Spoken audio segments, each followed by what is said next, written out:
Gawin nating mas active, mas mabilis ang response natin sa ating social media platforms.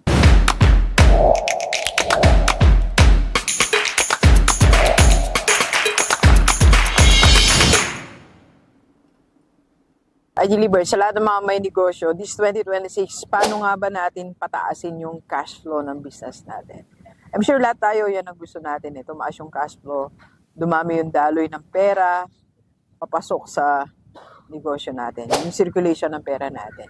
So actually, yan din yung target natin this 2026 under Rockstar Seminar and Coaching. Gusto nating i-share sa ating lahat. Actually, since last quarter, nag-change na yung cash flow natin. So kaya ang gagawin natin ngayon tuloy-tuloy lang yung naging strategy natin noong last quarter. And of course, I want to share that with you sa lahat ng mga may business. Una-una, magdagdag ka ng new market segment. Humanap tayo nung mas capable to pay our products or our services. So, iangat mo ng one level yung client segment na hanapin mo. Hindi mo naman tatanggalin yung clients mo ngayon, magdadagdag ka lang. So, example, kung client mo ay C, mag-B ka. Or kung ang client mo ay B, mag-A tayo. Okay? So, alam nyo, yan ang naging strategy natin last quarter of 2025. Nag-add tayo ng market segment. So, tinap natin ang mga school owners. Kasi napansin ko, wala talagang group or seminar for school owners na tumitingin sa kanila o nag-guide on how to increase their revenue. Yes, marami seminars na natin ng mga private schools like classroom instruction, test construction, curriculum, marami. But walang nagde-drive para tumaas yung revenue nila. So yan ang dinagdag natin sa Rockstar Seminar and Coaching.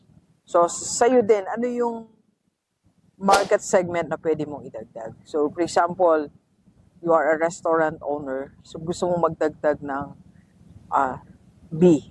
Sabihin mga students, college students from private schools na may pera, kayang bumili ng mga sandwiches mo, kayang bumili ng coffee mo. So yan ang gawin natin. Right? So second, how to increase our cash flow this 2026 is to improve the operations of your marketing or your sa social media platforms mo. So normally kasi, like ako, kausap ko maraming schools. Like ngayon, galing lang tayo sa isang private schools dito sa Manila. So ang problem kasi is, paano ba tayo sumagot sa mga clients, sa mga inquiries? So minsan, 1 day bago nasasagot, 2 days bago nasasagot, and worse, hindi na talaga nasasagot. So sa amin, ginawa namin to increase talaga the cash flow of Rockstar Seminar and Coaching natin.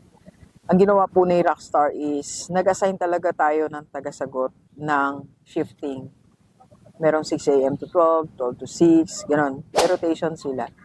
Yun kasi pag nasagot agad yung client mo, immediately, so nagkakaroon na ng interaction agad and mas mabilis yung closing. So, ano ba ngayon, habang naglalakad ako dito from coaching Mikot Comedian, ang PSC, kumuha ng nagkaisarian short term to Ma'am Rose and Miss Jigs.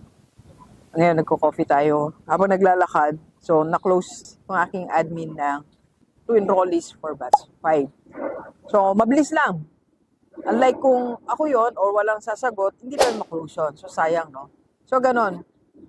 Gawin nating mas active, mas mabilis ang response natin sa ating social media platforms. Okay? So, sa lahat ng mga business owners, itong 2026, gamitin natin para mas tumaas pa yung cash flow natin. Para sa'yo, para sa pamilya mo. Kape po tayo.